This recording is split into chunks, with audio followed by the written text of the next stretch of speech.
So ẹ káàbọ̀ sórí ètò wa. Lénìí mo fẹ́ sọ̀rọ̀ nípa days of the week tí àwa Yorùbá ń pè ní ọjọ́ ọ̀sẹ̀. Ọjọ́ méje ló wà nínú ọ̀sẹ̀. Àìkú, ajé, ìṣẹ́gun, ọjọ́rú, ọjọ́bọ̀, ẹtì, àbámẹ́ta. So mo ti kọ́ ọmọ mi ní orin yẹn. Mo wá fẹ́ kó kọ fún wa. Ká mọ̀ bóyá ó ti mọ̀. The song goes like this.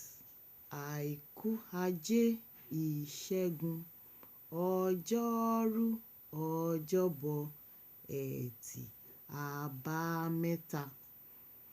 Pẹ̀lú orin, ó máa ń rọrùn láti kẹ́kọ̀ọ́, especially for ọmọdé, because nínú eré níbi tí wọ́n ti ń jó, tí wọ́n ti ń ṣe eré, orin yẹn á mọ́ wọn lára and they will quickly remember it next time tẹ́ bá tún try ẹ̀ fún wọn.